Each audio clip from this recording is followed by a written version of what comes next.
students also. We have Rahul also. Hi, Rahul. Good evening. Rahul is there. Yeah. Good evening, sir. Good evening, yaar. So, as we know, Rahul is this year's holiday rank 10, one of the highest in GS, 464. अच्छे बहुत ही अच्छे marks हैं. He was a student of India Bhai. India Bhai mentored him under the CMP program, I think for 2 consecutive years. And today Rahul is here with us to help you out GS specifically.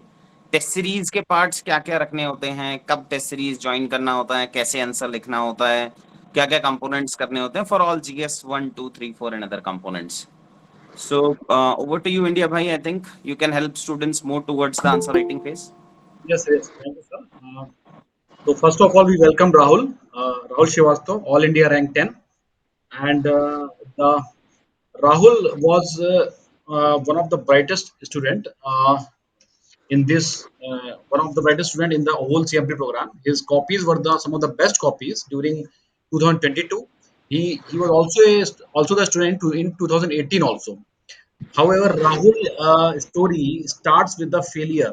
He has three consecutive prelims. He actually failed in the prelims, and finally, he with the never giving attitude, with his patience, with his perseverance, and his अच्छा. eh, and he started preparing for the mains, and finally he qualified this year.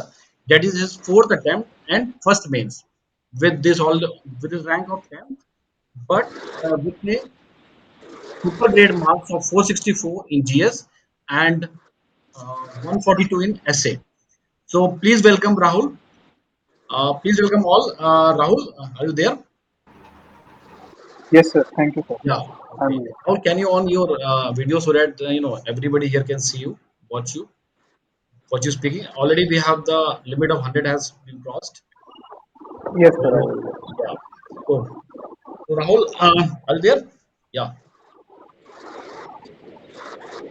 Yes. Yes. Welcome, Rahul. Nice to see you after a long time. Thank you, sir. You were Hello, everyone. hello everyone. So Rahul is here. So we have with the we have some questions with Rahul, which has been prepared by some of the students, those who want to know the strategy of Rahul. So let's start one by one. So Rahul, are you ready for some of the questions which these students want to know from you? Yes, sir. Yeah. Please. So Rahul, first of all, tell us. In spite of failing continuously for three prelims, how did you manage that level? Because you know that many of the students get depressed after failing three prelims, and they actually don't come up again for the preparation for the fourth time.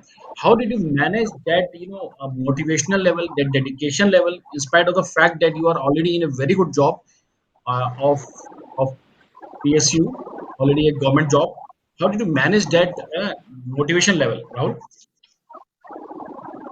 Yes, sir. Sir, prelims in today's time has become very dicey. Matlab, it has Yes, very common that many deserving candidates also are not able to clear prelims.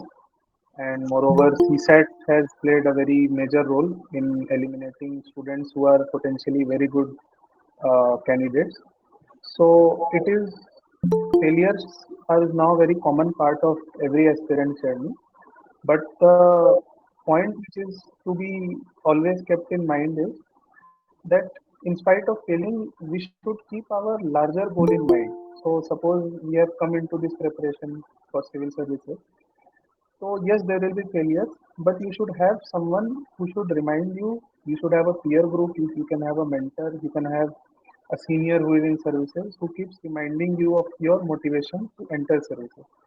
For my case, sir, if you remember, I was part of your CMP 2018 program, and despite failing prelims, I attempted 10 or 12 sectional tests.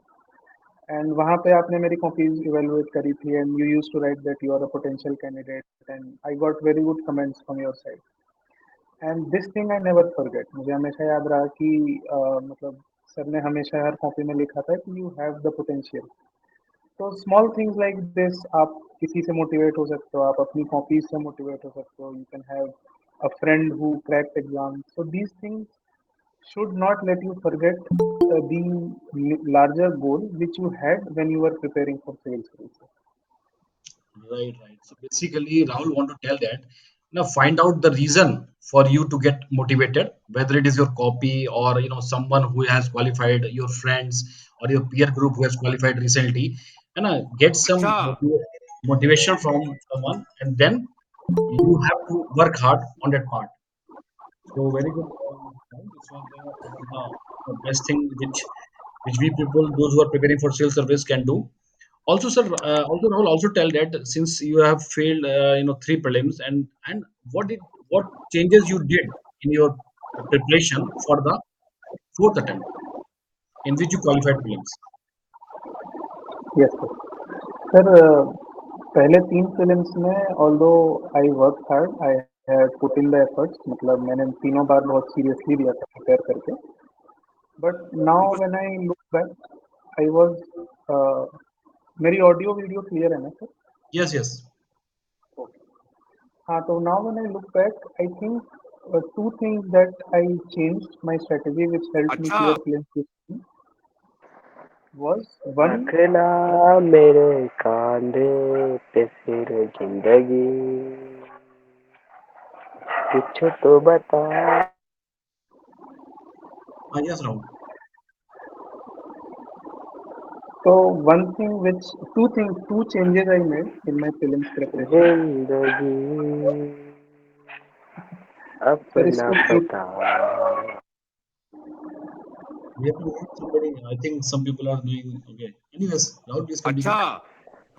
एक दिन मोहब्बत ओढ़ करे के दिन गली के मोड़ पर तेरे Block them, sir. तेरी पढ़ लिखूं मेरा नाम तेरे नाम Yes, yes. पर फिर क्यों तकल्लुफ़ छोड़ कर फिर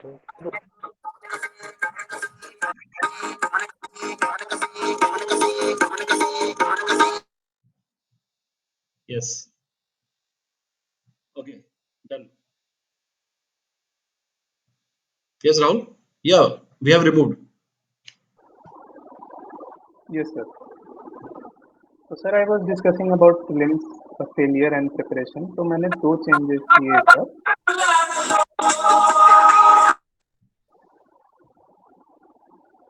Yes, yes.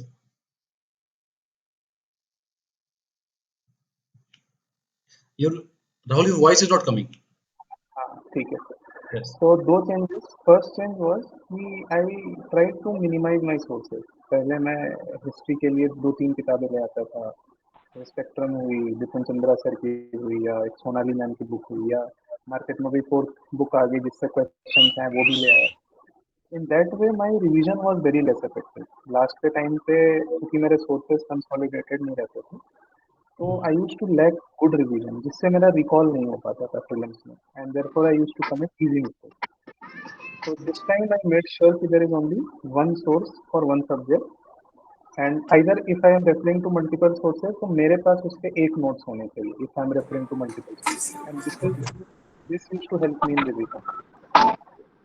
Second part was that instead of focusing on other things I made sure that previous year questions को मैं अच्छे से लगाऊं मतलब I used to analyze PYQs not only of civil services but बाकी जो एग्जाम्स हैं UPSC commission के जैसे सीडीएस एनडीए सीएपीएफ वगैरह तो इनके पीवाईक्यू ज़्यादा से ज़्यादा सॉल्व किए for last 3 to 5 years of the past 3 to 5 years so these two changes I made along with basic revision या basic books पढ़ने का जो रहता है Okay. Basically, you have focused on few books, right? And you have actually solved the PYQs of the other UPSC examinations papers, right? yes Okay, okay, fine. Let me remove some other persons. Okay. Yes, Rahul, the most important thing after you qualified prelims. So, what is the secret of your बुड्ढा मेरे scoring बीच में बहुत बोलता है in GS, right? What is the secret of scoring this much marks in GS, like 464, right? Uh, I think sir सबको को mute कर सकते हैं क्या, मतलब एक्सेस सबको हम लोग? म्यूट होने का उसमें प्रोसेस दिख नहीं रहा है।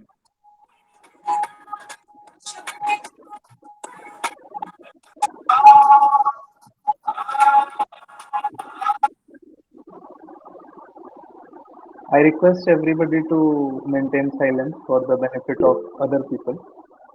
या ओके फाइनली ठीक है। So because okay let's see Rahul, what was your strategy for scoring this much marks in GS, right? Getting my question? Hmm, sir GS में अ, कुछ चीज़ें हैं जो जैसे पहला तो है कि सिलेबस आपको बहुत क्लियर होना चाहिए, because the right syllabus is very vast और क्वेश्चंस भी बहुत जेनरिक होते हैं, जिसमें बहुत मतलब एक इकोनॉमी के क्वेश्चन में you have to interlink with polity also, geography also, science and tech also. तो सिलेबस और उसकी जो इंटरलिंकिंग है that should be very clear, we should have a very good grip over the syllabus. Second step is making consolidated notes, जो भी excuse me, जो भी आपके अलग अलग सोर्सेज हैं जीएस पेपर्स के, उनको पढ़ के उनके खुद के notes banana, so that you can revise them easily, so that at the end जब मेन से 1 महीने 10 दिन पहले ना ऐसा लगता है कि क्या पढ़ें क्या रिवाइज करें सब भूल गए। At that right stage notes come to your help. आपने जो नोट्स बनाए होंगे कंसोलिडेटेड वे में, those help you in तेरे detailing. दहलीज पे And third is sir, writing a test मेरी ये हंसी। skill में आप दो चीजें फोकस करें। वन इज कि आप ऑल क्वेश्चंस अटेम्प्ट कर पा रहे हैं या नहीं, you should aim at attempting all the questions rather than attempting 16 और 17 क्वेश्चन। एंड सेकंड इज कि जो टेस्ट सीरीज में आपको फीडबैक दिया जा रहा है उसको डिस्कस करें किसी भी मेंटर के साथ या जो भी इवैल्यूएटर है, and try to incorporate the feedback जो आपको लगे कि सही है फीडबैक, उसको सब्सिक्वेंट टेस्ट सीरीज में करना, उसको इनकॉर्पोरेट। तो दीज वर थ्री थिंग्स जो मुझे लगा कि करते तो सभी हैं आपको, लेकिन एक होता है कि कंसिस्टेंसी के साथ करना, that help me in scoring better in GS. Okay, anything you did for essay? ऐसे में तो सर जैसे आपकी सीएमपी में ही इंक्लूडेड था वो वाला पार्ट, तो अब one thing is understanding the essence of the essay. मतलब एक चीज होता है कि मतलब sticking closely to the topic of the essay, so you should choose the topic very carefully, and then जब आप लिख रहे हो तो you should not deviate from the top core topic of the essay. Apart from that आप dimensions को लाइए, आप अपने कंटेंट को बहुत अच्छे से स्ट्रक्चर कीजिए। ऐसे should not look like a GS answer, जैसे आपने बहुत बार डिस्कस किया है। It should not have a political economic legal वाला जो स्ट्रक्चर होता है, दैट शुड नॉट बी ऐसे। ऐसे में वो चीज़ अप्रिशिएट नहीं की जाती है। राइट एंड देन ऐसे में there should be a diversity of examples. आप किसी भी चीज़ से किसी को लिंक कर सकते हैं, किसी भी टॉपिक को, तो इन that way I think. End of course आप टेस्ट में लिखें, आप फीडबैक लें फ्रॉम एनीवेयर, आप फ्रेंड से, टेस्ट सीरीज से, कोई भी सीनियर से, तो फिर आपको क्लियर हो जाएगा कि what and what not to do in it. Hmm. अच्छा राहुल, ऐसा भी है कि आपका जो पहला मेंस था, this was your first mains, so my question is very important for for others also. यहाँ काफी लोग होंगे जिनका पहला मेंस होगा, फर्स्ट मेंस, एंड यहाँ सभी ये सोच रहे हो कि मेरा फर्स्ट मेंस है, कैसे मेरा निकल जाएगा, हो सकता है नहीं निकले। तो पहला सवाल ये कि आर यू कॉन्फिडेंट कि मेरा हो जाएगा? ये रैंक का तो नहीं पता, लेकिन ये था कि हाँ, मेरा 2 ढाई महीने में मेरा कोर्स पूरा तैयार हो जाएगा, मैं निकाल लूंगा। या फिर यू आर आल्सो स्केप्टिकल कि शायद मेरा होगा नहीं होगा, मैं पढ़ूंगा नहीं पढ़ूंगा, क्योंकि ऐसे यहाँ तक अभी ढाई महीने लोगों का यही यही चीज चलता रहता है। लास्ट में most of people will actually give up. तो ऐसा पहला मेंस में काफी बार होता है क्योंकि एक्सपीरियंस नहीं होता है। Since you are experience person, है ना, सॉरी, ये काफी में आपके अभी कोई एक्सपीरियंस नहीं था मेंस में, तो ये कैसे मैनेज हो सकता है? जिनको डर लगता है, क्या आपने क्या स्ट्रेटजी फॉलो करी इसको? सर इसमें एक इंग्लिश का प्रोवर्ब है, the fool did not know that it was impossible hence he did it. तो you should know that it is not impossible. लोग मतलब I think personally that first main should be your best main, because perspective बहुत नया रहता है, you can actually bring a lot of fresh perspective to an answer. जब आप subsequent mains लिखते हो तो आंसर में इम्प्रूव करना थोड़ा डिफिकल्ट हो जाता है, बिकॉज आपके पास वही नोट्स हैं पिछले साल के करंट अफेयर में। तो सबसे पहले बिलीव होना चाहिए कि हाँ, this has been done before by many people and this can be done. And second part होता है कि जब आप मतलब जो ये प्रीलिम्स से मेंस के बीच का गैप होता है 90-95-100 डेज का, it should B planned very well. आपको मतलब 15 डेज के ब्लॉक्स में आप टारगेट रखिए कि इस 15 डेज में मुझे जीएस करना है, ऑप्शनल करना है, and then you should be able to plan it in such a way that in last 15 days you should end up doing revision of whatever you have done for the past 80-85 days. Planning and execution is very critical.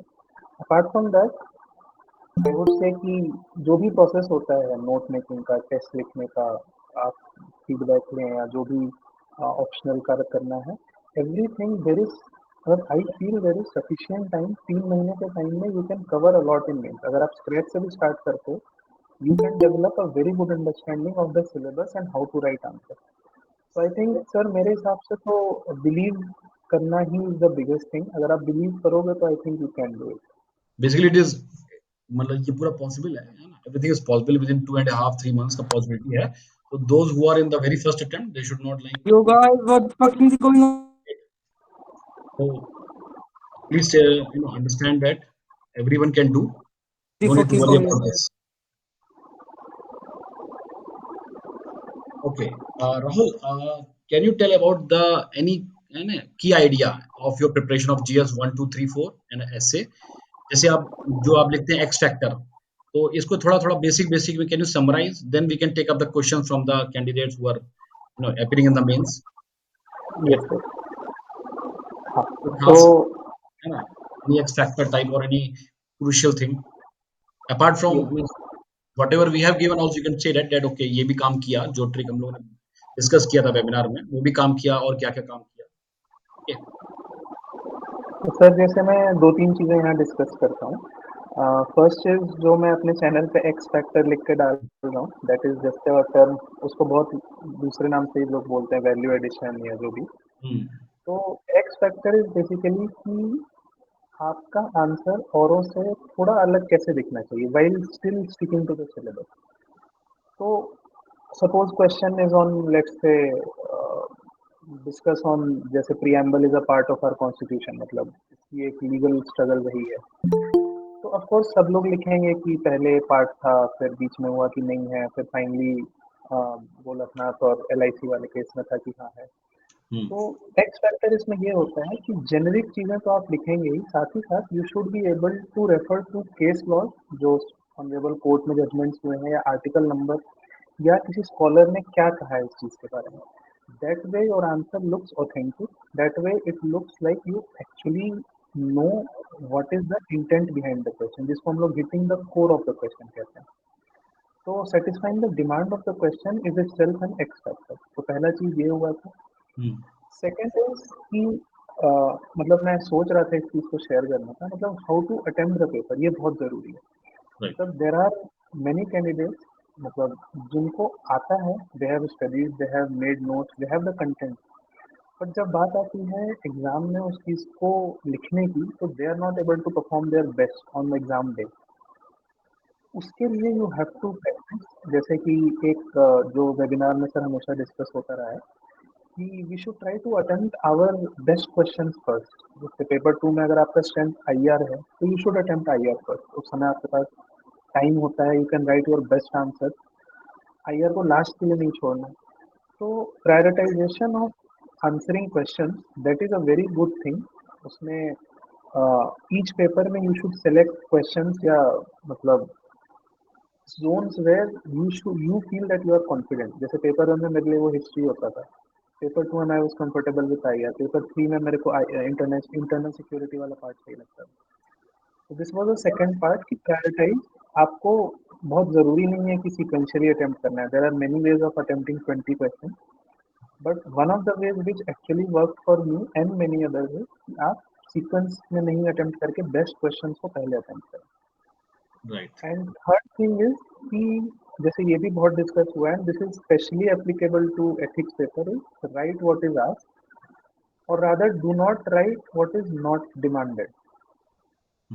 तो अगर question आपसे एक specific चीज़ पूछ रहा है तो आप उसी चीज़ को एड्रेस करें, बिकॉज जो इवेल्युएशन होगी वो उसी पार्ट से होगी. Whatever fringe content you write, that will not be use for evaluation. वो आपके आंसर को मतलब लेंदी बनाता है. It actually hides your content. कभी कभी क्या होता है कि हम लोग एक्स्ट्रा चीजें लिख लिख के जो core part of the question है उसको ही छुपा देते हैं.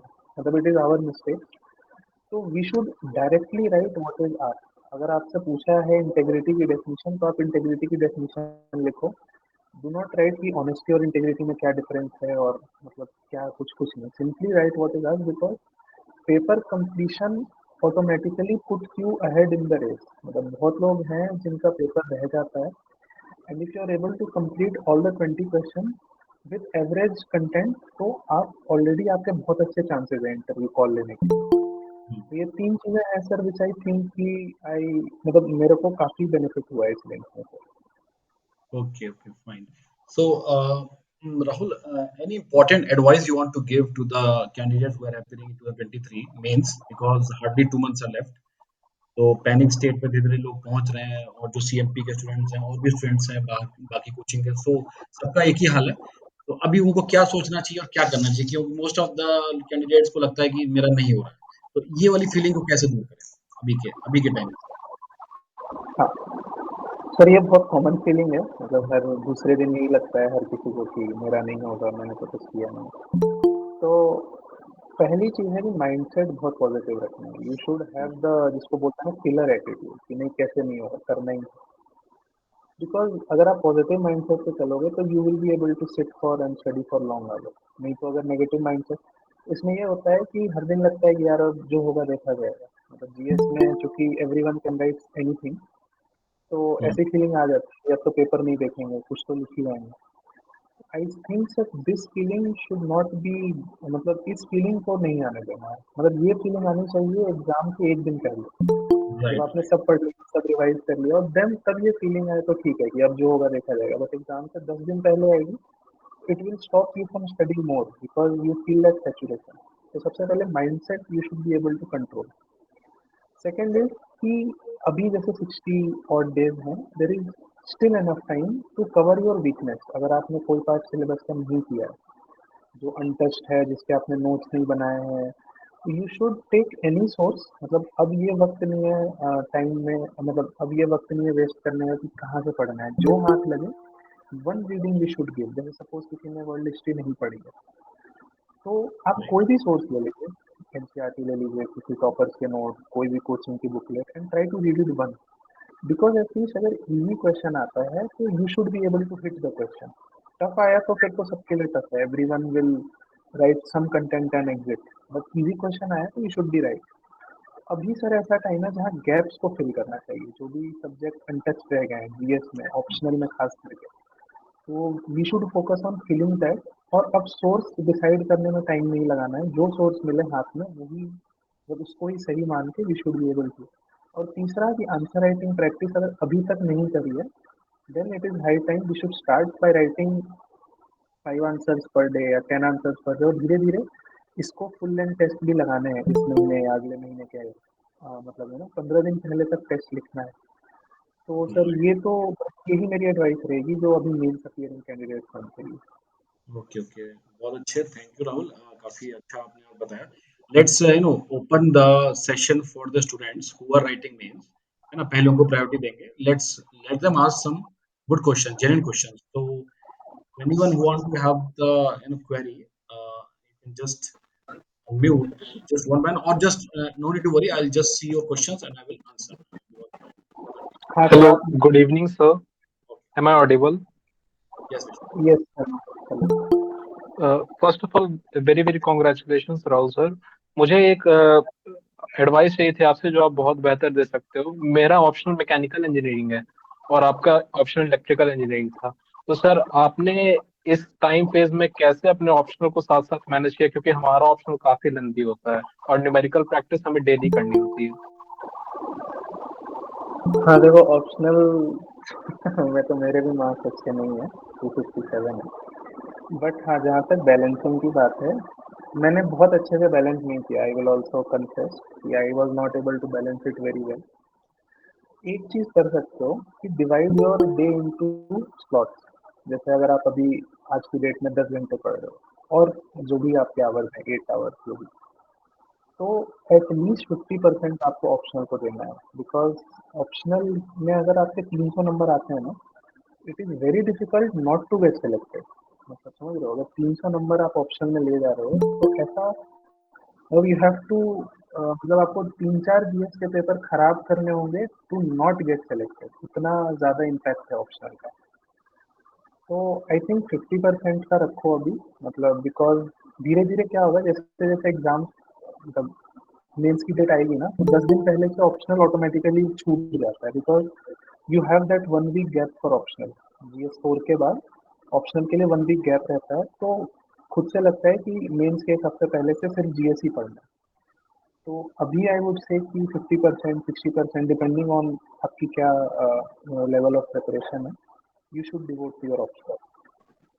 Sir one another question I have sir, जब मैं जैसे कभी मैं आंसर सर अच्छे लिखने का ट्राई करता हूँ तो सर मेरा टाइम लिमिट ब्रीच होता है, पर जब मैं आंसर्स को टाइम लिमिट के अंदर ट्राई करता हूँ लिखने का तो मेरा कुछ कंटेंट या फिर कुछ जो वैल्यू एडिशन का पोर्शन रहता है वो मुझे लिखने के बाद याद आता है कि अच्छा ये भी लिखना था। वो जब मैं पूरा आंसर लास्ट में कंक्लूजन लिख रहा होता हूँ तब मुझे याद आता है कि अरे ये डायग्राम में रह गया मेरा, या फिर ये वाला बेस्ट प्रैक्टिस मुझे लिखना चाहिए था ऊपर में उस एग्जाम्पल में, पर ये मेरा रह गया। तो सर उसको कैसे आपने टैकल किया? आई थिंक आपके केस में I would say that you with अगर आप अपने नोट्स को थोड़े और रिवाइज करोगे ना तो ये प्रॉब्लम सॉल्व हो जाएगी। This is basically lack of revision. You are not able to recall everything at once. धीरे धीरे याद आ रहा है बिकॉज या तो आपके नोट्स बने नहीं है, या तो यू हैव स्कैटर्ड नोट्स। कुछ चीज़ें यहाँ लिखी हैं, कुछ चीज़ें वहाँ लिखी हैं, तो माइंड रिकलेक्ट नहीं कर पा रहा है। तो जैसे मतलब आपके नोट्स जितने प्रिसाइज और कंटेंट मतलब जितना अच्छे नोट्स होंगे ना उतना अच्छा आंसर होगा। So try to consolidate your notes, and I think you should be able to solve your problem. Okay sir, thank you very much sir. Thank you. Welcome. Sir daily answer writing करनी चाहिए या sectional या full length? Um, are you appearing for mains 23 this year? Yes yes. Okay. मतलब you have not done answer writing before या you are starting answer writing? Done, but अभी prelims के बाद से नहीं, अभी नोट्स एंड कंसोलिडेशन पे काम चल रहा है। अच्छा, तो देन तो आई थिंक इट इज मतलब अब तो करना ही चाहिए। Start with daily answer writing. Daily 5 question या 3 क्वेश्चन भी काफ़ी हैं, but you should start with daily answer writing. और जैसे ही थोड़ी सी मतलब स्पीड बन जाएगी या है ना लिखते हुए चीज़ों को याद करने लगोगे, then you should attempt sectional test. And I think you should start now अगर आप मेंस लिख रहे हो तो definitely. Okay. Hello sir. Sir my question is कि रिवीजन टेक्निक क्या होनी चाहिए, और सर पढ़ते पढ़ते केवल फ्रस्ट्रेट हो जा रहे हैं। एक चीज जब पढ़ रहे हैं याद नहीं हो रही, फ्रस्ट्रेट हो जा रहे हैं। क्या रखो इसे? अब दूसरे तीसरे सेम ही स्पेक्ट्रम खोल लिए, सेम ही पॉलिटी खोल लिए, सेम ही एथिक्स खोल लिए, पर फिर वो सर फ्रस्ट्रेट हो जा रहे हैं। तो वही डेली का काम हो गया सर, तो फिर कैसे हैंडल करें?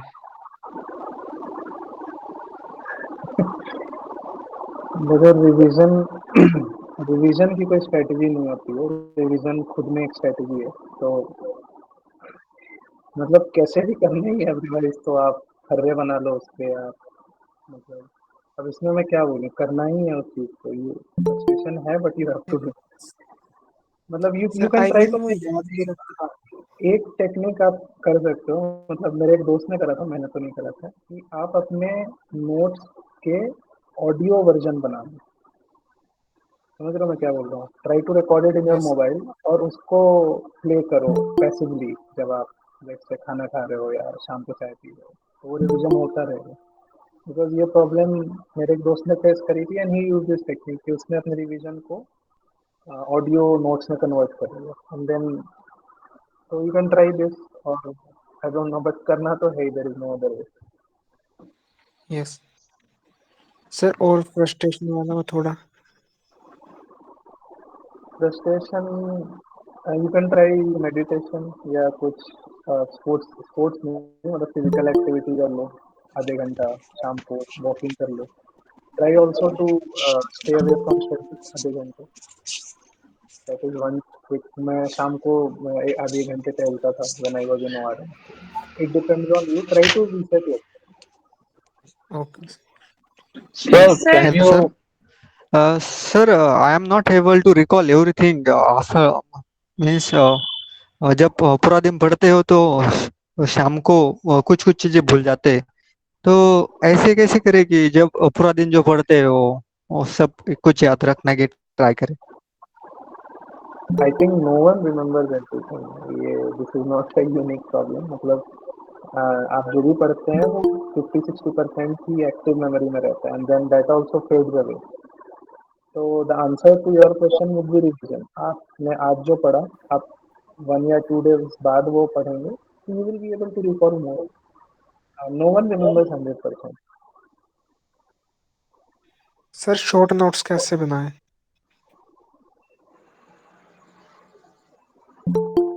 कैसे बनाए मतलब what is your exact question?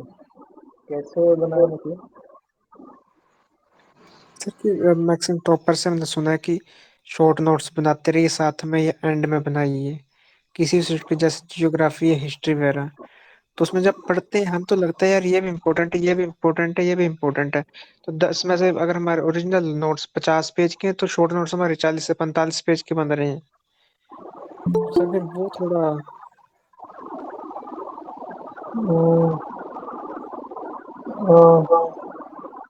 Try to compress.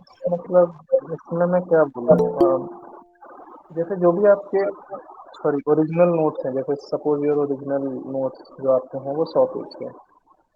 आप एक दो बार उस yes, चीज़ को रिवाइज कीजिए. जब okay, एक लेवल की अंडरस्टैंडिंग आ जाए आपको then okay, try to summarise it. तो होता क्या है ना कि बहुत सी रिडंडेंट चीज़ें होती हैं जो आपको सेकंड वर्जन ऑफ नोट्स में नहीं आएंगी. इन yes, दैट केस आपके 100 पन्ने के नोट 20 या 30 पेज के हो जाएंगे. Try it for one subject. तो ऐसे ही होता है. मतलब शॉर्ट नोट्स में क्या होता है कि we only write things which we will forget और which we tend to forget. तो नोट्स इसीलिए बनते हैं ताकि we don't forget important critical things. So I think that way you can try. Good evening, sir. Good evening, Good sir. evening. My name is Nikhil. Sir, first of all, thank you so much for giving your valuable time. Sir, I have two doubts. My first doubt is that since 2023 is my first attempt, was my first attempt, not is my first attempt, and I unfortunately flunked in the examination, in the prelims exam itself, and I was unable to clear the examination in prelims. Since now my next attempt will be in 2024, and I have approximately 11 months of time, so I feel very directionless. There are mainly two reasons for it. First of all, my main fear is because of the prelims examination, and second, that I have still not a clear plan about the rest of the 11th months. So, if possible, could you please tell me about basic outline about from which month to which month can we do mains, and after that, from which month I should shift my focus towards more prelims? Okay. तो आपका prelims में क्या GS में रह गया या सी set में रह गया? सर सी सेट मार्जिन से ठीक था, इनके 79 मेरे नंबर आ रहे थे, बट जीएस में मेरा बिकॉज ऑनेस्टली सर मैंने उतनी मेहनत नहीं करी थी और मैं एलिमिनेशन ट्रिक्स पे थोड़ा ज्यादा रिलाई कर गया, एंड दिस एग्जामिनेशन में एलिमिनेशन ट्रिक्स बिल्कुल ही जीरो हो गई. तो वो मेरी गलती है, मैं एक्सेप्ट करता हूँ, एंड जिसकी वजह से मेरा 72 के करीब आए हैं, मतलब 72 के करीब नंबर आ रहे हैं. ओके. मतलब I just asked this question कि मतलब अगर आप सी सेट से फेल करते तो I would have given you a different suggestion, इसीलिए मैंने पूछा. या श्योर सर. तो सबसे पहले तो excuse me. हेलो. हाँ. Sir I have said something. Okay ठीक है. तो विल कंटिन्यू. 3 फेज में डिवाइड करो जो 11 मंथ्स है ना. वन फेज इज कि आपके जो नेक्स्ट 2 मंथ है टिल मेंस 2023. देन सितंबर से लेकर फरवरी तक का time that is your phase 2 and then फरवरी ऑनवर्ड्स आपका फेज 3। फरवरी सब लोग प्रीलिम्स में लग जाओगे, देयर इज नो डाउट। फरवरी मार्च अप्रैल मई ये 3-4 महीने तो प्रीलिम्स को देना ही है given the increasing difficulty. Yes sir. अभी से लेकर सितंबर तक try to cover your optional, या 2 महीने में जो भी आपका ऑप्शनल है जी ट्राई सर। टू कवर आपके जो गैप्स हैं। अगर आपने नोट्स नहीं बनाए हो तो इस 2 मंथ में कीजिए, 2-2.5 month. This is the best okay time to cover optional actually. Even अगर आपको 3 महीने भी लगते हैं लेकिन आपका ऑप्शनल अच्छा हो जाता है तो गिव दैट जी टाइम। जी जी सर। वन का ये हो गया, फेज 3 का प्रीलिम्स हो गया। फेज 2 में आप जीएस पढ़िए और वो आपको प्रीलिम्स में भी हेल्प करता है। मेंस की स्टडी डेफिनेटली प्रीलिम्स में हेल्प करता एंड है। सर एक हाँ, एक क्वेश्चन और पूछना था उसी के रेफरेंस में।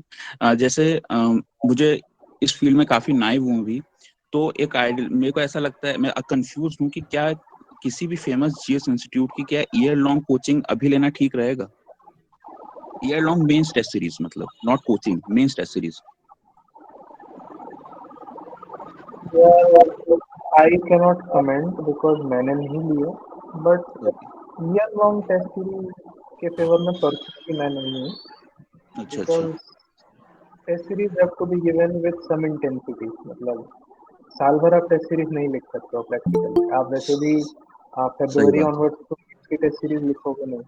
जी सर जी सर। तो और जितनी टेस्ट सीरीज मतलब इवन आप प्रीलिम्स के मेंस के बीच 15-20 टेस्ट लिख लो ना, वो ही सफिशिएंट रहते हैं, उससे ज्यादा चाहिए भी नहीं। अच्छा सर, एक बात और पूछनी थी, सॉरी। क्या मुझे वन पर्टिकुलर डे को जीएस ऑप्शनल के बीच में डिवाइड करना चाहिए, इन द सेंस कि first 3 hours optional then GS, या एक कंटिन्यूस में एक पोर्शन खत्म कर लेना चाहिए देन जीएस? क्योंकि because I have tried both the methods and मेरे को लगता है कि पर्सनली मेरा फ्लो टूटता है जब मैं चीज़ों को चेंज करता हूँ इधर उधर। मान लीजिए कि कभी मैं ऑप्शनल कर रहा हूँ एंड देन उसके बाद अगर जीएस में जाऊंगा तो एक सबकॉन्शियस माइंड में ऑप्शनल का ही अभी भी दिमाग में रहता है। तो आप हो सकता, वैसे सबका अपना अपना होता है, लेकिन अगर आप एक बेसिक गाइड कर पाए कि इसका क्या अप्रोच होना चाहिए आपके व्यू पॉइंट से। तो एक होता है एथिक्स में मीन्स वर्सेस एंड, ठीक है। जी सर। तो एंड गोल जो है ना, दैट इज द प्रायोरिटी आपके केस में। जनरली एथिक्स में ऐसा नहीं होता। हम्म। तो आपका टारगेट क्लियर होना चाहिए। इस मंथ मेरे को ऑप्शनल का पेपर 2 करना है या जीएस 2 करना है। जी वो जी कैसे अचीव होगा that is up to you. आप एक दिन जीएस पढ़ो, 2 दिन ऑप्शनल पढ़ो, या 6-6 घंटे दोनों पढ़ो, मतलब that is irrelevant as long as you are able to complete your target. तो टारगेट फिक्स होना चाहिए। उनको अचीव करने का तरीका can be different, that depends on you. आपके पास कितना टाइम है, आपका इंटरेस्ट क्या है, ऑप्शन क्या है। तो जी जी। कीप एमिंग ए टारगेट, ठीक है। सर सर सर सर मेरा सर क्वेश्चन गुड मेरा इवनिंग सर। कोई good evening sir. Good evening. Hello. Sir hello. मुझे एक डाउट था सर। अभी मेंस 2023 लिखना है, तो सर जो भी एसए के और जीएस के जो आंसर्स हैं मैंने कंपेयर किए जैसे टॉपर्स के भी, तो सर मेरी लैंग्वेज उतनी वो काफी ल्यूसिड लग रही है मुझे। मेरी लैंग्वेज स्पेशली एसए में और जीएस में भी इन जनरल, मतलब काफी सिंपल लैंग्वेज में मेरे आंसर्स आ रहे हैं। अब सर लैंग्वेज इतने 2 महीने में तो मैं बहुत ज्यादा इम्प्रूव उसको कर नहीं सकती कि सर जैसे भारी भारी वर्ड्स जो टॉपर्स ने कई जगह यूज कर रखे हैं। तो मेरी लैंग्वेज काफी ज्यादा मुझे अपनी ल्यूसिड लग रही है, बहुत ही सिंपल सी। तो सर उसका कुछ ड्रॉबैक होता है या फिर इतना फर्क नहीं पड़ता इवैल्यूएशन में? Believe me, if your language is lucid, you have better chances of clearing them. So it is a blessing. You should not take this as a drawback. और आंसर्स को lucidity रखना है। No one is going to dictionary खोल के कोई check नहीं करेगा।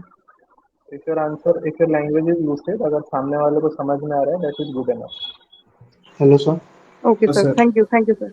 Sir मेरा क्वेश्चन सर प्रीलिम्स के To रिगार्डिंग add है to sir. the Rahul, your previous this answer, कि एक्चुअली मैंने भी यही देखा है, जिनके लैंग्वेज में जितनी सिंप्लिसिटी है वो लोग उतना अच्छा रैंक ले पाते हैं। बिकॉज एग्जामिनर एक्चुअली ग्लूड हो जाता है आपका आंसर पढ़ते पढ़ते, और yes simplicity sir. To good marks. Definitely आप इसको करिए, और ज्यादातर आपको जो भी सर टॉपिक मिलेंगे उनकी कॉपी बहुत सिंपल लिखी हुई मिलेगी। Yes. Yeah, excuse me, sir. Hello Okay, Hello, thank sir. you, sir. Hello, sir. Good evening. Sir, There is one doubt of mine, sir. sir, because I didn't prepare for main specific preparation before the pre, so I have started it after pre only. So my concern is कि answer writing पे अभी इतनी जल्दी focus है कि other peers are there who they have started answer writing from June itself, but they have completed some portion of their optional and everything before pre itself. But for me, it's the case that I have to still complete lots of GS portions in PSIR also, means my optional. So will it be fine that if I start my answer writing once I have done my syllabus thoroughly, that is somewhere towards the mid August or something like that? Or should I be writing even now when I am not so sure about my content? आपका नाम क्या है जो ये question पूछ रहा है? Shashank. Shashank, okay Shashank, सबसे पहले you sound very worried and panic. आप प्लीज पैनिक मत कीजिए. मतलब देर इज इनफ टाइम. 60-65 दिन बहुत होते हैं अच्छा मेंस लिखने के लिए. प्रायोरिटाइज करो दो चीज. वन है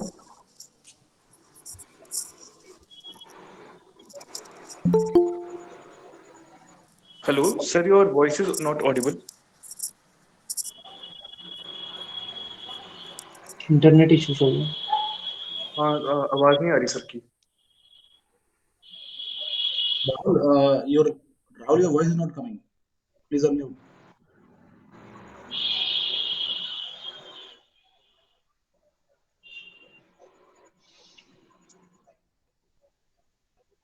Rahul, are you there? वो ठीक है. There are people who are doing answer writing from 2 years also, and there are people who clear mains without answer writing. तो हर किसी की अपना एक वो होता है. स्टार्ट मतलब सॉरी मतलब कंप्लीट योर कंटेंट. एक डिसेंट कंटेंट होना चाहिए before answer writing. If it is not there तो आपके आंसर में वो आएगा ही नहीं जो रिक्वायर, मतलब demand of the question meet ही नहीं. तो for now do not panic. Work on your content. और लास्ट के 30 days से आप स्टार्ट करना डेली 5 क्वेश्चन 10 क्वेश्चन लिखने की. अगर आप 30 दिन भी 5-5 क्वेश्चन लिख रहे हो ना, तो believe me you will be more than done with answer writing. Hello, sir. Okay, sir. Hello, sir. Sir, My name is sir, Prabhu. what, Sir, sir, sir, what should be the I strategy not for able to govern? sir, sir, I not Sir, able to clear last 3 prelims, sir. So in the last 2 attempts, I able to score 84 and 74. So I missed some 4 marks or 7-8 marks, sir. So I'm not able to see how to do it. Because the prelims is scaring. So डर लग रहा है prelims से, sir. Have you analyse क्या गलती हुई? Have you खुद से एनालिसिस किया आपने? हाँ सर, तो एनालिसिस किए तो सर उसमें हो रहा है कि जैसे लास्ट ईयर के पेपर में सर मेरा पहला 50 सवाल में सर 40 सवाल सही हो गए थे, लेकिन लास्ट के सेकंड हाफ में मेरा एक्यूरेसी खराब हो गया, तो उसके चलते मेरा नेगेटिव मार्किंग ज़्यादा हो गया. 55 आंसर सही हुआ था सर, तो 110 नंबर हो रहे थे, तो फिर नेगेटिव मार्किंग के चलते हो. और सर नेगेटिव मार्किंग इसलिए हुआ सर कि लोग सजेस्ट करते हैं कि 50 प्रोबेबिलिटी में 50 प्रोबेबिलिटी में हमें क्वेश्चन अटेम्प्ट करना चाहिए. तो मैंने उसमें किया, तो उसमें मेरे सही से ज़्यादा अधिक गलत हो गया, तो वो थोड़ा नेगेटिव हो गया. और सर करेंट अफेयर्स में सर वो हम एज नहीं कर पा रहे, तो उसमें भी अफेक्ट कर रहा है प्रीलिम्स में सर, क्योंकि एक साल का सर बहुत बल्कि हो जाता है, तो रिवीजन सर नहीं हो पाता. तो थोड़ा करंट अफेयर्स का स्ट्रेटेजी बता देते, या फिर आपने क्या किया ऐसा प्रीलिम्स में कि मेरा भी 3 अटेम्प्ट से सर नहीं हो रहा, तो इसलिए इस वाले अटेम्प्ट को सर मैंने डर से स्किप कर दिया. मैं तैयारी होने के बावजूद मैंने स्किप कर दिया, इसलिए समझ नहीं आ रहा क्या करें. ठीक है. देखो करंट अफेयर्स में तो ये है कि एक साल का मटेरियल काफ़ी बल्कि हो जाता है, वो एक्सेप्टेड. आप उससे शॉर्ट नोट्स बनाइए. मतलब जो भी मैगजीन आप रेफर करते हो ना, आप प्रीलिम्स के रेलेवेंट जो कंटेंट है उसको सेग्रीगेट करके उसको कंप्रेस कीजिए. मतलब एक मंथ की मैगजीन 100 पेज की आती है, तो you should be able to extract 15-20 pages के प्रीलिम्स नोट्स. तो एक साल की आपकी करीब करीब 150-200 पेज का होगा, वो रिवाइज हो जाएगा. That is revisionable. तो करंट अफेयर्स का तो हेलो सर मेरा क्वेश्चन जो है रिगार्डिंग ऐसे सर है, जैसे कि ऐसे पिछले एक 2 और 3 ईयर से एक डिसाइडिंग पेपर बन गया। एक मिनट में प्रभात का क्वेश्चन एड्रेस कर लूँ। Okay sorry sir. Current affairs का ये है। सेकंड, ये जहाँ तक है आपका 50-50 गलत हो रहा है या जो नंबर ऑफ अटेम्प्ट, देखो आप ये मत सोच के जाओ कि मेरे को 90 अटेम्प्ट करने हैं, 100 अटेम्प्ट करने हैं। That should depend on the paper, उस दिन क्या टफ आ रहा है, पेपर इजी आ रहा है। And you should know your sweet spot कि कितने अटेम्प्ट पे आपके मार्क्स मैक्सिमाइज हो रहे हैं। ये प्रैक्टिस आपको प्रीलिम्स के पहले टेस्ट सीरीज जब आप देते हो कोई भी, तो यू शुड नो कि मेरे मतलब 75 नंबर या 80 नंबर जो है उतने तक मैं करूँगा, उससे ज़्यादा नहीं करूँगा। तो आप प्री कंसीव्ड लेके मत जाओ। हो सकता है कि आप 50% भी सही से अटेम्प्ट ना कर पाओ उस दिन, that is okay, but you should no कि मैं अगर 50-50 टाइप के 10 सवाल करता हूँ तो मेरे कितने सही होते हैं, कितने गलत होते हैं, या हिस्ट्री में कितने सही कितने गलत होते हैं 50-50 में। तो इस तरह का एनालिसिस करो एक बार, इट हेल्प। तो ये मेरा आंसर होगा आपके लिए पता। Okay sir readymade sir. और क्वेश्चन सर हम सर कंक्लूजन और में कैसे एक तैयार करें? डाउट था सर कि सर सर मेरा एक डाउट था एग्जाम सर कि आप sir GS sir one exam से पहले सर कितना टेस्ट सीरीज अटेम्प्ट करना चाहिए सर, क्योंकि ज्यादा फिर अटेम्प्ट कर लेंगे तो फिर रिवीजन नहीं हो पाता है सर अच्छा से। देखो फिर वही बात, you are creating a number for yourself. अब मैं बोल दूंगा 50 करने हैं तो सही है क्या? नहीं है ना। नो नो नहीं वन सर, नोज, या नो सर वन नोज ना। लेकिन एक सर जो 3 बार नहीं होने से ना सर डर हो जाता है। पहले तो मैं 20-25 या इतना ही लगाता था तो फिर सर जीएस 1 2 3 4 सर रेडीमेड सबके अंदर क्वेश्चन इंट्रोडक्शन हम और कैसे तैयार करें? कंक्लूजन थे, स्कॉलर्स यूज करते थे।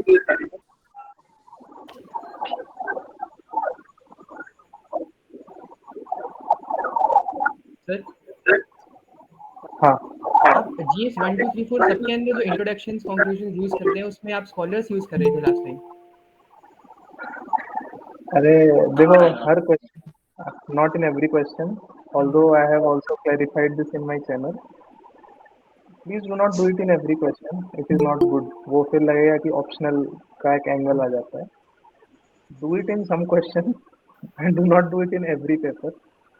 मतलब देखो वो चीज़ मेरे को अच्छी लगती थी। It was my personal choice कि यार मैं कुछ भी रैंडम लिखने से अच्छा है स्कॉलर का ओपिनियन दे दूं, दैट बिकॉज मेरी थोड़ी वाइड रीडिंग रही है and I refer to lot of sources, तो मेरे वो चीज़ खुद से आती थी। But do not overdo it हर क्वेश्चन में। अब उसके नोट्स मत बनाने लग जाना कि जीएस वन में स्कॉलर के 100 कोटेशन डाल दिए, और वो बिकॉज देखो इंट्रोडक्शन कंक्लूजन पे नंबर नहीं मिलते हैं, नंबर मिलते हैं कि demand of the question meet हो रहा है या नहीं। तो do not lose your mind over introduction with scholars, और वो प्लीज मत करना। मैं चैनल पे भी बार बार यही बोल रहा हूँ कि यार वो एक तरीका है, और भी तरीके हैं। आप बजट को कोट कर दो, दैट इज गुड इनफ। आप सेंसस से कुछ लिख दो, दैट इज गुड इनफ। वो सर स्कॉलर आप हर पॉइंट को सब्सटैंशिएट करने के लिए एग्जांपल्स देते थे। Yes that is very important, वो करना। तो सर उसके लिए जैसे अभी मैं मेंस दे रहा हूँ, मैं लास्ट टाइम भी दिया था तो मैं I miss by 10 marks last time. तो उसमें यह है कि हर एग्जाम्पल के लिए अभी हम न्यूज़पेपर से इकट्ठा किए थे प्री मेंस के बीच में, या फिर पहले से आपके पास रेडी थी? यार चूंकि I am in this preparation for बहुत लॉन्ग ड्यूरेशन, तो मेरे पास थोड़ी सी मतलब वो कह सकते हैं अक्यूमुलेटेड नॉलेज है 6-7 साल की, मतलब। तो that is one thing, although मैंने स्पेसिफिकली इकट्ठा नहीं किए हैं प्रीलिम्स और मेंस के बीच, पहले से मेरे पास थे वो चीज, मतलब that is my answer. Sir और मेरे एसए के अंदर 88 मार्क्स आए थे लास्ट टाइम और उसी वजह से बाहर हो गया था। तो उसमें मेरे को ये समझ में नहीं आया कि मतलब आपके एसेज में मेरे को एक तो है कि जो थीसिस स्टेटमेंट है आप वो नहीं यूज करते हैं, और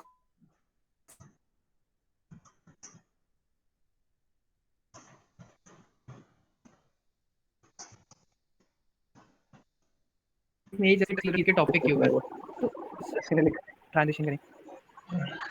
देखो मार्केट में बहुत कुछ चलता है, you should know what you are doing.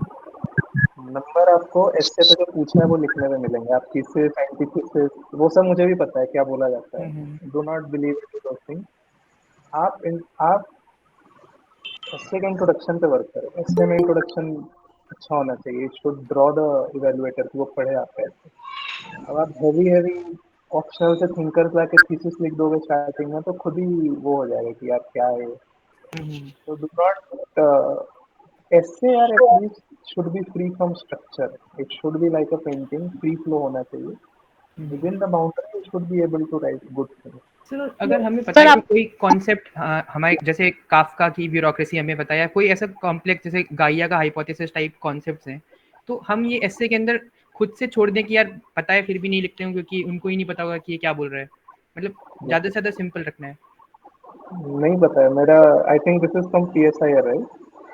PSI नहीं सर, मतलब इनफैक्ट इन जनरल भी अगर हम रीडिंग करते हैं, जैसे काफका हो गया, जो फ्रांस काफका या कैमस हो गए, इस टाइप के कुछ थिंकर्स हम लोग पढ़ते हैं, तो उसको मैंने ऐसे में यूज तो किया था, लेकिन मुझे लगा बाद में कि ज़्यादा कॉम्प्लेक्स हो गया होगा, इस वजह से नंबर नहीं आया। देखो भाई, मेरी जितनी लिमिटेड नॉलेज है, मैंने ये नाम नहीं सुने काफका एंड जो भी आप कह रहे हो, तो why to take that risk? अगर उसको नहीं पता है तो he will not be able to appreciate. यार सिंपल लिख दो ना, चाणक्य का रिलेटेड लिख दो, एटलीस्ट वो कनेक्ट तो कर पाएगा चीजों को, अगर आपको लाने है या वो थिंकर वाला है। ठीक है ठीक है एटलीस्ट ऐसा लिखो जो कॉमन मैन को पता हो। काफका तो देखो मेरे को भी नहीं पता है, दैट इज समथिंग इज तो रेडीमेड सर और एक लास्ट क्वेश्चन सर, एक लास्ट क्वेश्चन था Sir, what was your strategy for governance, international relations, and internal security? Sir एक लास्ट क्वेश्चन ये था मेरा कि मेरे लास्ट ईयर एंथ्रो में 282 मार्क्स थे, तो सर इस बार मतलब कितना और पुश करके उसको 320 330 तक लाऊं या फिर जीएस को बैलेंस करें, मतलब ये थोड़ा डाउट चल रहा है इस समय। 282 तो यार काफी सही मार्क्स है, मेरे तो 257 ही थे। गुड इनफ है यार, जीएस में करो हो जाएगा। आई थिंक तुम्हारा एसए की वजह से ही रह गया, डू नॉट वरी मच, हो जाएगा। सर आपने मेंस कौन से पेन से लिखा था? Pilot V5 cartridge version, I can thank show you you sir. if you want. Sir good evening sir. Sir मेरा डाउट आपके ऑप्शनल के रिगार्डिंग है कि प्रीलिम से 5-6 महीना पहले जब आप ऑप्शनल पढ़ रहे होंगे, तो क्योंकि आप जॉब के साथ प्रिपरेशन कर रहे थे, तो आपने स्पेसिफिकली 2-3 महीना ऑप्शनल को दिया था या फिर आप साथ में कर रहे थे, जो भी 5-6 घंटा आपको मिल रहा था डेली, उसमें आपने डिवाइड किया था between GS and optional? Divide करके कराया, हाउ वो तो वैसे ही होता है ना। नहीं सर, एक्चुअली जैसे 5-6 घंटे में, जैसे मैं भी जॉब में हूँ, तो 5-6 घंटे रहते हैं सर, उसमें फिर ये लगता है कि अगर 6 घंटे में मैं 3 और 3 डिवाइड करूंगा जीएस और ऑप्शनल में, तो फिर वो फ्लो नहीं बनता है सर। जैसे इलेक्ट्रिकल, मेरा भी इलेक्ट्रिकल ऑप्शनल है, तो वो 2 घंटे 1-1.5 घंटे बाद तो फ्लो बनने लगता है क्वेश्चन से, मतलब फ्लो क्वेश्चंस का। एक दिन ऑप्शनल कर लो, एक दिन जीएस कर लो, 50-50 तो देखो देना चाहिए। हाँ, वो 50-50 वीकली हो, डेली हो, मंथली हो, वो डिपेंड करता है। Okay sir. और सर ये एनालॉग कम्युनिकेशन और डिजिटल कम्युनिकेशन सर आपने कहाँ से पढ़ा था सर, उसका थोड़ा बता दीजिए। एनालॉग कम्युनिकेशन पढ़ा था, मैंने भूल गया उसका नाम, मैं चैनल पे डाल दूंगा। और डिजिटल भी, हाँ, साइमन एकिन से एनालॉग वाला करा था। और डिजिटल के लिए वो श्योम सीरीज की आती है, on introduction to digital communication, उससे करा था। I will share a detail post on electrical very soon. Okay sir, okay, thank you. Sir, what was your strategy for international relations, internal security, and governance? हाँ, ये मैंने channel पे डाला है, तीनों चीज़ों का। मतलब स्ट्रेटेजी क्या, आप कुछ स्पेसिफिक पूछना चाह रहे हैं या? सर मतलब करंट अफेयर्स से पूरा पढ़ना चाहिए या फिर कोई स्पेसिफिक कोई रिसोर्स होगा इसके लिए? मैंने रिसोर्सेज अपने चैनल पे डाले हैं। यार देखो, सिर्फ करंट अफेयर्स का नहीं होता है, because in these three there are static parts also. तो आपको स्टैटिक पोर्शन पढ़ना है, यू कैन रेफर कोचिंग की बुकलेट या बुक या टॉपर नोट्स, उस पे फिर करंट अफेयर्स करना है। सर मेंस का टेस्ट इस टाइमली कंप्लीट नहीं हो पा रहा, कुछ इसके लिए स्ट्रेटेजी बता सकते हैं सर? बहुत टाइम लग जा रहा, लगभग 4 आवर्स लग जा रहा सर। 4 आवर्स तो बहुत ज्यादा। वही इसमें बोल रहे सर सर, कैसे रिड्यूस किया जाए? उसमें सिक्वेंशियली मत अटेम्प्ट करो, try to answer your best questions first. उसमें टाइम कम लगता है, जैसे ओके सर। GS2 का पेपर है तो IR का पहले अटेम्प्ट कर लो, उसमें कम कम टाइम लगेगा थोड़ा। या ओके फिर you can change your strategy, देखो कौन सा सेक्शन अटेम्प्ट करने पे कितना टाइम लग रहा है, और एक चीज करना कि सेक्शन वाइज नोट करते जाओ कौन से सेक्शन में ज्यादा टाइम लग रहा है, हिस्ट्री आंसर करने में ज्यादा लग रहा है या जीके में। एक दो एक्सपेरिमेंट करो। Okay sir, okay sir, overall I will to sure. थोड़ा गलत है। Good evening what are you sir. Saying sir? Good evening, good evening. Sir मैंने ये पूछना था, जो आपने नोट्स डाले चैनल पे, तो सर आपने वो कौन सी रीडिंग में बनाए थे सर? फर्स्ट रीडिंग में बनाए थे या सेकंड रीडिंग में बनाए थे, वो जो शॉर्ट नोट्स आपने डाले? शॉर्ट नोट सेकंड रीडिंग के, फर्स्ट रीडिंग में तो detail note. Thank you sir.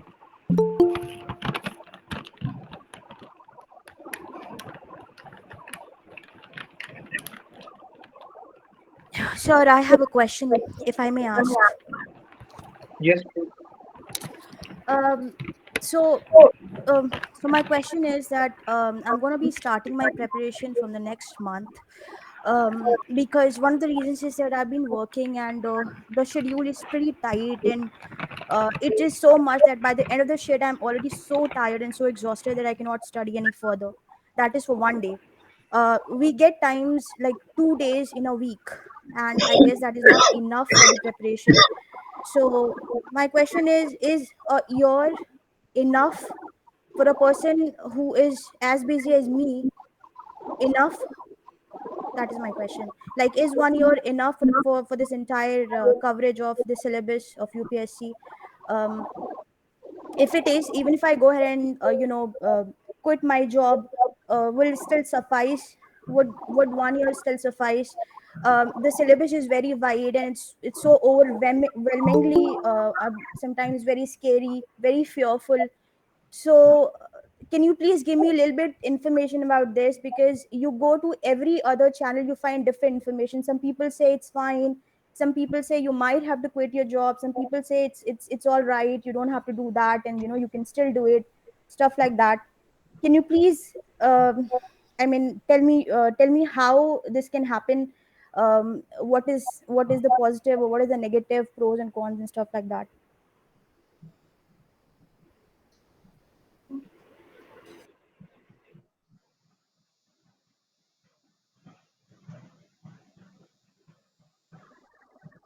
Okay, so okay, pretty long question. 1 year is enough. That is one thing. And what was? Could you please, मतलब आप एक concise way में पूछिए, last का जो question था आपका. So my only question is that even if I am working, I'm a working woman. I have 5 to 9 shift. I mean, that's just a saying. I have 9 hours of shift working hours. And by the end of the shift, I'm so tired and I'm so exhausted that I don't feel like studying after that.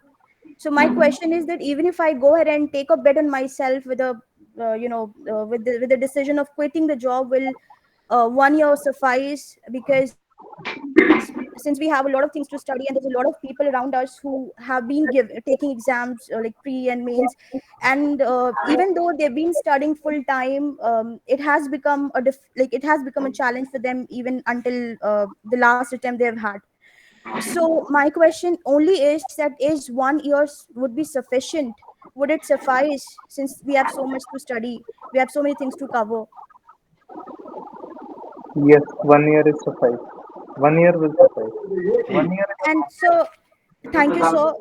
Thank you, sir. There's just one more question. A lot of people say that NCERTs are very important because they make a, they make a base, they give you a basic knowledge about a particular subject or content or whatever you call it.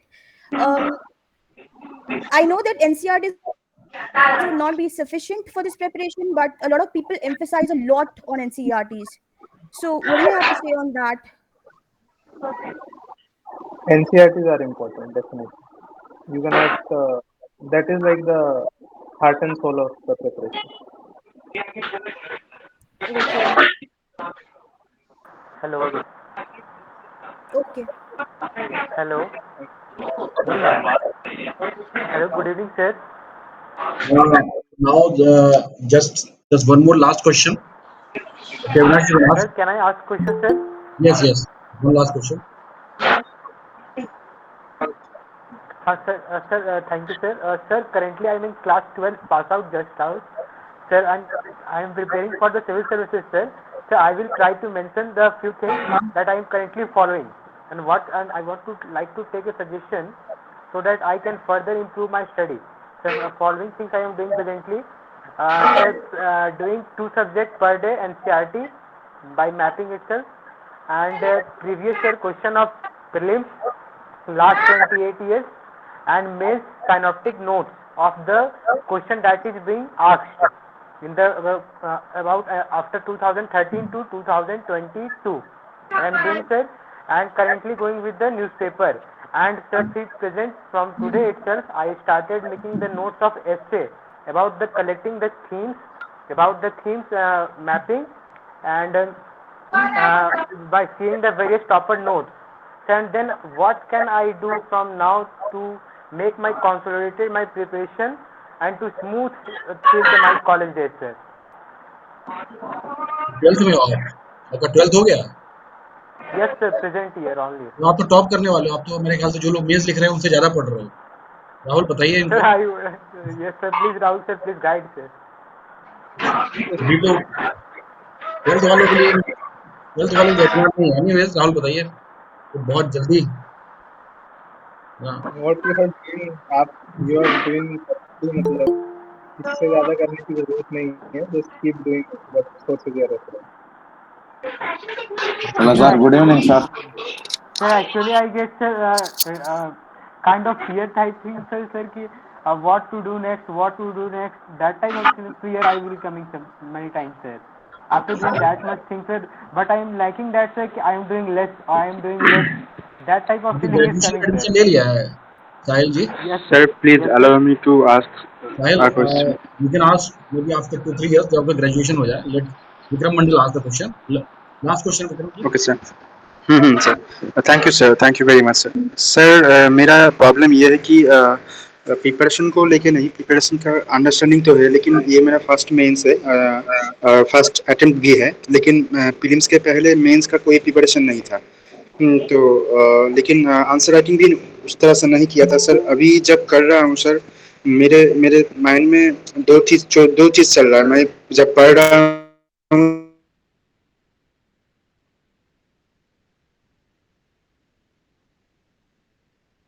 तब ऐसे ये mind में ये भी thought आ रहा है, 1% कुछ भी नहीं है, तो ये सब फियरफुल हो जा रहा हूँ, और तब पढ़ाई में ध्यान नहीं लग रहा सर. तो मतलब बार बार लग रहा है कि ये इतने दिनों में कैसे होगा. पास में सब पढ़ रहा है, सब 2-3 मेंस दे के बैठे हैं, तो सबको देख के सर ये लग रहा है कि कैसे पढूं. मतलब सर फोर्स नहीं आ रहा है. मतलब लग रहा है कि स्किप करके दूसरे अटेम्प्ट के लिए पढूं, मतलब 2024 के लिए पढूं. सर बहुत मतलब बहुत कंफ्यूज सिचुएशन में हूँ सर. क्या कैसे डील करें ये सर. मतलब Don't compare yourself with others. जिन्होंने जो भी 5 मेंस किए हैं, 10 मेंस किए हैं, do not worry. 67 days में you can do everything. तो बस बिलीव करो और लगे रहो उसमें और पढ़ो. That is the only thing. अगर आपको लग रहा है नहीं कम सर. सर प्रॉब्लम ये है कि सर मैं कुछ शॉर्ट नोट्स कुछ नहीं बनाया था, तो अभी GS3 का कंप्लीट किया है इस ये 20 डेज में.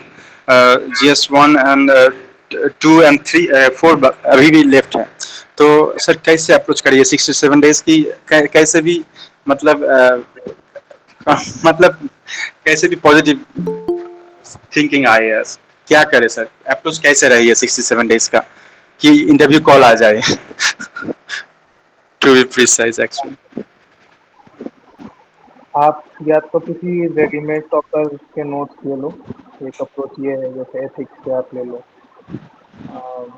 खुद से अभी एकदम नहीं बनाया तो GS1, 2, 4 और ऑप्शनल के तो नहीं बन पाएंगे. मतलब बन भी जाएंगे तो you will end up doing less answer writing. तो you should deal with it. जैसे थोड़ा हेल्प ले लो, किसी के नोट्स हैं ऑलरेडी, और और बाकी आंसर राइटिंग करो पैरेलली, मतलब try not to panic, easier said than done, but panic मत करो, पढ़ो, मतलब जितना पढ़ सकते हो, गिव इट योर ऑल। हाँ सर, वही कर रहा हूँ सर, मतलब 8 आवर्स हो रहा है, मतलब टारगेट हर दिन का 12 आवर्स रहता है, लेकिन 7-8 आवर्स मतलब शाम को आते आते सर मोटिवेशन पूरा डाउन हो जाता है, मतलब पढ़ते पढ़ते। तो टारगेट 18 आवर्स का रखो है, 16 हो जाएगी पढ़ाई। यस सर, और एक चीज़ ये है कि सर आंसर राइटिंग जो लिखना चालू किया है, हर दिन 2-3 लिख रहा है, लेकिन सर मतलब स्ट्रक्चर ठीक से आ रहा ही नहीं है, तो सर पहले आंसर दिखने के बाद अगर लिख रहे हैं तो तब ठीक हो रहा है, लेकिन जब नहीं दिख रहा है सर, तब दिखने के बाद मतलब अटेम्प्ट कर रहे हैं तो सर ठीक से नहीं आता माइंड में। Write more and get it evaluated. Okay sir, तो sir last question sir, sir good evening sir last question sir, good evening sir last question ये है कि सर मेरा ये भी फियर आ रहा है कि क्वेश्चन आंसर प्रैक्टिस नहीं किए उतना, तो मतलब कैसे इंश्योर करें कि जो एग्जाम असली ऑनलाइन मतलब असली एग्जाम में सब कंप्लीट आंसर करके आए, कैसे कैसे इंश्योर करिए सर, सिर्फ यही sir. Thank you very much sir. So you should ask. Hello sir good evening sir Good evening. sir in the last 3 attempts you failed in prelims no sir, this attempt you cleared mains and all. Yes. Sir, how you managed in those 2 hours prelims exam, sir? Like well, first attempt, second attempt, and third attempt. Since I also failed 2 prelims, sir, so I want something from you. And regarding tests also, sir, test series, I tried it, sir. I'm not able to understand your question clearly. Sir, in those 2 hours we plan now, sir, exam how to write prelims. So, what factors made you clear this year, sir? Like in those 2 hours exam concentration. In those, मतलब sir in यह those 2 घंटों में आप कैसे plan किया sir exam right करने के लिए? 100 क्वेश्चंस आप कैसे डिवाइड हो गया और कैसे प्लान हो गया सर? there was no ऐसा कुछ planning नहीं होता है, कभी solve मतलब डायरेक्टली सॉल्व करना है सर, और इजी क्वेश्चंस माने 50-50 ऑप्शंस को ऐसा? वो नहीं, I solve every question in a linear fashion. ऐसा ओके क्योंकि सर। देखो जनरली आजकल 15-20 क्वेश्चन इजी होता है, तो ऐसा round 1 round 2 does not apply much. Yes sir. I start doing from question 1 and go till 100. I do not do that round 1 round 2 वाली. Sir what is the reason this year you are clearing sir before third attempt माने second attempt? क्या है reason sir to fail? Any reason? Lack of या revision. lack of revision only sir? Sir actually I also got very edged marks sir, so Revise more, you'll get through. okay thank you sir वो वाला question sir कि कैसे ensure करे कि इस 67 days में क्या ऐसा करे कि फाइनल एग्जाम में सब कुछ अटेम्प्ट करके आए। पढ़ो भाई पढ़ो, और मैं क्या बोलूँ तुमको? देखिए मंडल, देयर आर मेनी थिंग्स हम लोगों ने काफी डिस्कस किया हुआ है, and in case of any other further doubt, Rahul has his own channel. I will share the link. You can visit his channel. Yes sir, I am in that channel sir. Thank you sir. Thank you very much sir for the opportunity. We will have 5 more minutes exclusively for mains के लिए, 5-10 minute पर mains candidate के लिए एक बार करते हैं। तो जो लोग मेंस लिख रहे हैं प्लीज आप वही लोग ये you can ask question. Those who sir may I have ask sir? Hello hello yes, yes. हाँ बोलिए। Good evening, sir. Saksham here, sir. Sir, I am writing mains this year. So I want to ask, like, if we are practicing PYQ, so how can we like evaluate the answers? Like, what should be the source of our evaluating what we are writing in PYQs? That is not to be evaluated, that is self evaluation. जैसे आप PYQ के ऊपर full answer लिखते हो, brainstorm करते हो, तो उसको ना खुद से इवैल्यूएट करो। मतलब जब आंसर अटेम्प्ट कर लो उसके बाद देखो कि तुम्हारे नोट से तुमने कितना कंटेंट रिकॉल किया या सिलेबस के कीवर्ड्स कितने डाले, हाउ कैन यू इम्प्रूव। तो दैट इज सेल्फ इवैल्यूएशन। उसको थर्ड पार्टी से इवैल्यूएट कराने का वो नहीं है, that is not the case with PY. Self evaluate करो उसको। Okay, sir. Thank you.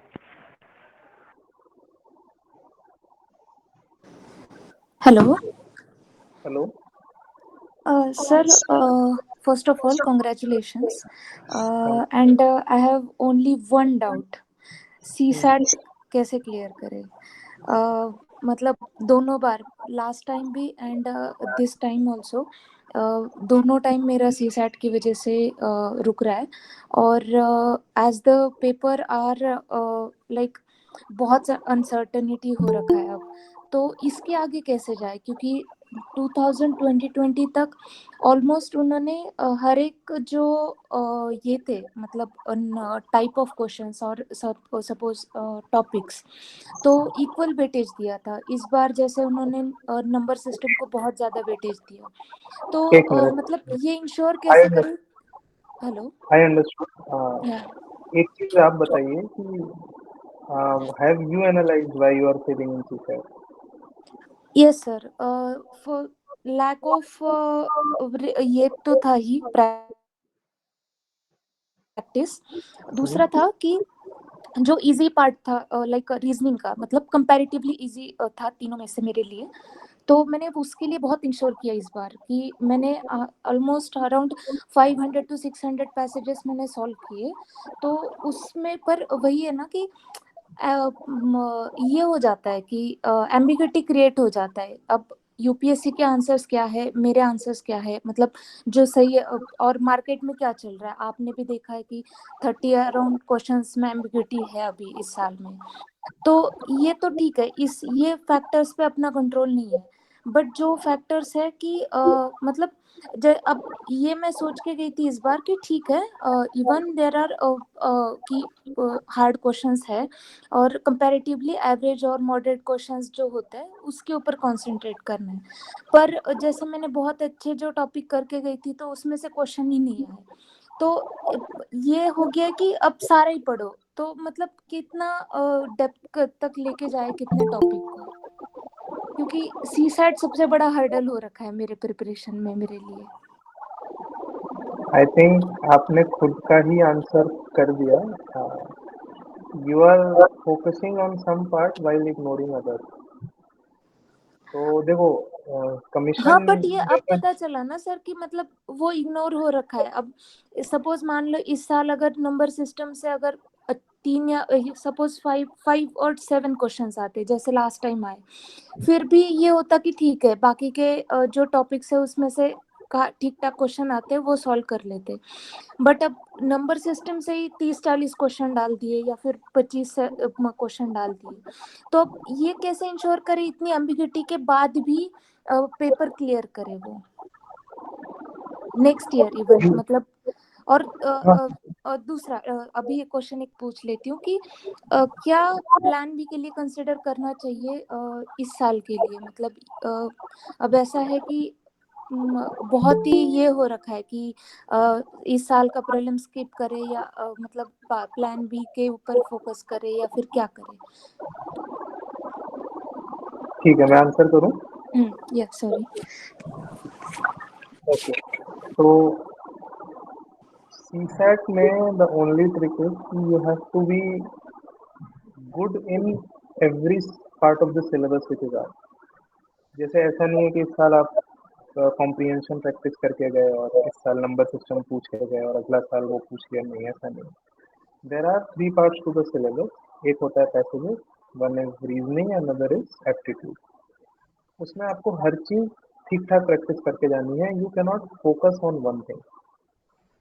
I think वही प्रॉब्लम हो रही है as far as I can estimate by your conversation. आप तीनों चीज ठीक ठाक प्रैक्टिस करके जाओ एक बार. And I think it is actually very difficult to fail CSAT अगर आपने तीनों चीज अच्छे से करी है. एंड उसको टाइम दो. मतलब देखो, बिकॉज CSAT नहीं हो रहा है तो फिर आप कुछ भी नहीं, मेंस वगैरह प्रीलिम्स कुछ भी नहीं है. तो एग्जैक्टली. टाइम. और जहाँ तक प्लान बी की बात है, there is no universally acceptable answer. Depends on your background, आपकी financial condition, family constraints, age, educational background, बहुत चीज़ें होती हैं उसमें. लेकिन आई वुड से कि कम से कम 2 से 3 अच्छे अटेम्प्ट जिसमें एक मेंस दिया हो. अगर तब नहीं हो रहा है then you should go to plan B. Otherwise you should focus on this. But और वही चीज़ है, सब्जेक्टिव आंसर है, it depends on a lot of factors. Just sir मतलब मैं अपनी कंडीशन अभी थोड़ा सा एक्सप्लेन करना चाहूंगी कि not personal details please do not share here, you can नहीं पर्सनल नहीं है, प्लान बी के लिए ही है, नॉट पर्सनल है। जैसे मैंने प्लान बी के लिए इसलिए पूछा क्योंकि स्टेट पीसीएस का एक, जैसे आपका इलेक्ट्रिकल है वैसा मेरा सिविल इंजीनियरिंग का टेक्निकल का मेंस मतलब इस साल है, वो क्वालिफाइंग हूँ मैं उसके लिए, तो इसलिए मैंने आपको प्लान बी के लिए पूछा जो कि अक्टूबर में है। अगर मतलब वही है कि उसके लिए अगर प्रिपेयर करो तो फिर अक्टूबर तक नो चांस, मतलब कि यूपीएससी का प्रिपेयर हो पाए उतने डेडिकेशन के साथ, इसीलिए मैंने आपसे ये बात पूछना चाहा। इट डिपेंड्स ऑन, वही चीज़ है ना, how badly you require the plan B वाला जो जॉब है state PCS, is it really you need, is or can you wait for it? Okay, इसमें I can not answer on your behalf frankly. और sir CSAT के लिए क्या मतलब coaching लेना चाहिए अभी मेरे कंडीशन में, इसीलिए मैं कोचिंग के लिए पूछ रही हूँ। अगर ये सेल्फ से नहीं हो पा रहा है मेरे से तो गाइडेंस ले लो, अगर आप 2 बार नहीं हो पा रहा है तो you should take guidance. Okay, that's it sir from my side, thank you sir, thank you so much.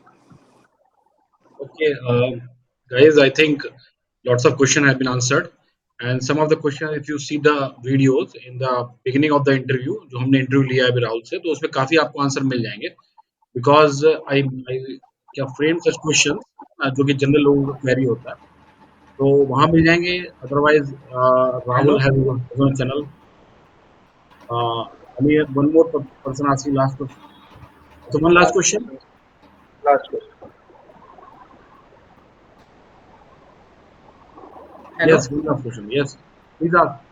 विकल्प सर, बेसिकली सर हम लोग मेंटल पीस के लिए क्या करें सर? इसमें बहुत सारे अप्स एंड डाउन्स आते हैं, कभी भी लगता है हो जाएगा, कभी लगता है बिल्कुल ही नहीं हो सकता हमसे। उस समय हम लोग मेंटल पीस को कैसे मेंटेन कर रखें इस जर्नी के दौरान? It's a very important question and I'm glad किसी ने ये पूछा। There are various ways. एक बहुत कॉमन सजेशन है कि मेडिटेशन योगा करो, वो भी मैं दे सकता हूँ। there are some other ways, जैसे आप ना every day you should try to take आधा घंटा या 1 hour away from study, and उसमें आप कुछ ऐसी एक्टिविटीज करो जिससे आपको खुशी मिलती है, इन द सेंस कि यू नो आप कुछ स्पोर्ट्स खेल लो, वॉकिंग कर लो, try to listen to some good music, या जो भी आपका एक इंटरेस्ट हो, जैसे बैडमिंटन खेल लो या जो भी। बिकॉज होता क्या है कि if you are continuously studying for 8 to 10 hours for months and years together, तो it affects your mental stability. तो डेली बेसिस पे थोड़ा time you should try to devote to something which gives you a lot of relaxation. So that is my answer to this question.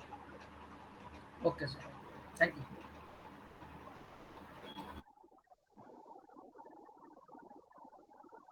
Okay, so